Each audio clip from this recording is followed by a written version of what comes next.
एक फिल्म सिनेमाघरों में लगने वाली थी। देश की दो फेवरेट चीजें उसमें थीं, क्रिकेट और आमिर खान। फिल्म का नाम था लगान। कई महीनों तक फिल्म की टीम ने गुजरात की गर्मी में शूटिंग की थी। हर पहलू तराशने में कसर नहीं छोड़ी थी। फिल्म रिलीज हुई। उम्मीद के विपरीत सिनेमाघर भर नहीं रहे थे। कई जगह ऐसा हुआ कि लोग लगान की जगह उसी दिन रिलीज हुई दूसरी फिल्म चुन रहे थे। लगान आज़ादी से पहले की कहानी बता रही थी, और ये दूसरी फिल्म आज़ादी के बाद की। तारा सिंह नाम का ट्रक ड्राइवर पाकिस्तान पहुंच गया। वहां जाकर दहाड़ा, हैंडपंप उखाड़ लाया। गदर का ये देशभक्ति सर्वोपरि वाला सेंटीमेंट काम कर गया। फिल्म ब्लॉकबस्टर बन गई। सनी देओल को 7 फ्लॉप फिल्मों के बाद बड़ी हिट मिली थी। गदर ने सिर्फ उसके बनाने वालों का ही भला नहीं किया, उसने मुख्यधारा में बन रहे हिंदी सिनेमा में नए ट्रेंड की शुरुआत भी की।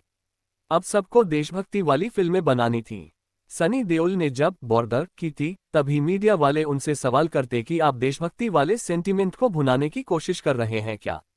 सनी बस इतना कहते कि हम इंडियन हैं और हमें इस बात पर गर्व होना चाहिए।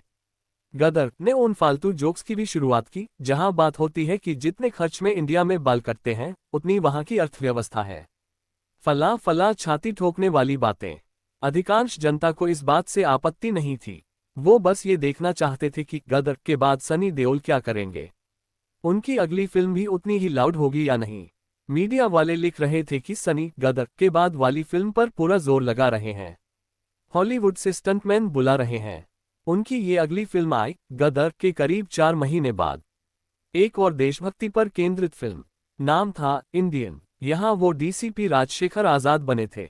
मीडिया इंटरव्यूज में सनी ने बताया कि उनका किरदार चंद्रशेखर आजाद पर आधारित था। फिल्म के क्लाइमैक्स में भी वो आजाद के गेटअप में नजर आते हैं। खैर, गदर की तरह ये फिल्म भी चल निकली। इंडियन को बनाया था एन महाराजन ने। बेसिकली उन्होंने अपनी तमिल फिल्म वल्लारासु को ही हिंदी में इंडियन के टाइटल से बनाया। ये वो दौर नहीं था जब लोग रीमेक का नाम सुनकर खींच खाएं। इंडियन ने बाजे फाड़ दिए। साल 2001 की सबसे ज्यादा कमाई करने वाली हिंदी फिल्मों में चौथे नंबर पर रही। उसके ऊपर कभी खुशी कभी गम, गदर और लगान जैसे नाम थे। इंडियन बनकर 2001 में रिलीज हुई, लेकिन उसकी नींव 4 साल पहले ही पड़ चुकी थी। एक पूरी तरह अलग फिल्म के रूप में, जहां सनी देओल डबल रोल में दिखने वाले थे। इंडियन से जुड़े कुछ ऐसे ही सुने, अनसुने और कम सुने किस्से आपको बताएंगे। 9 मई 1996 को शंकर की फिल्म इंडियन आई थी। कमल हासन ने यहां डबल रोल किया। इस तमिल फिल्म ने हर तरफ तहलका मचा दिया। सिनेमाघरों में छप्पर फाड़ कमाई की। इंडिया की तरफ से फिल्म को ऑस्कर अवार्ड की ऑफिशियल एंट्री बनाकर भेजा गया। पैन इंडिया शब्द जब मेनस्ट्रीम नहीं हुआ था, उस दौर में कमल हासन को आइडिया आया। उन्होंने सोचा कि ऐसी फिल्म को हिंदी भाषी ऑडियंस के बीच मजबूत मार्केट जरूर मिलेगा। वो इसे हिंदी में डब करके रिलीज करना चाहते थे। फिल्म का टाइटल बदले बिना उसे रिलीज करने का प्लान था, लेकिन एक समस्या हो गई। हिंदी फिल्म के लिए इंडियन नाम का टाइटल उपलब्ध नहीं था। उसे किसी और ने रजिस्टर करवा रखा था। पता लगाया तो खबर मिली कि ये टाइटल सनी देओल के पास है। उन्होंने सनी से संपर्क किया, पूरा मामला बताया कि हम अपनी फिल्म उतारना चाहते हैं। सनी ने बात सुनी, लेकिन उसी वक्त मना कर दिया।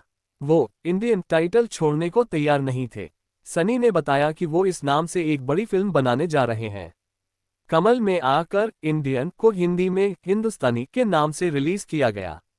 सनी देओल और कमल हासन का कनेक्शन सिर्फ इंडियन तक ही नहीं था। बताया जाता है कि घायल और घातक जैसी फिल्में कमल हासन को ध्यान में रखकर लिखी गई थीं। आगे किसी वजह से बात नहीं बनी और ये फिल्में सनी देओल के हिस्से आईं। साल 1997 की बात है। मुंबई शहर में एक फिल्म का मुहूर्त था। फिल्म इंडस्ट्री से बड़ी हस्तियां शिरकत देने पहुंची। शत्रुघ्न सिन्हा वहां दिखे। धर्मेंद्र ने फिल्म के मुहूर्त शॉट की पहली क्लैप दी।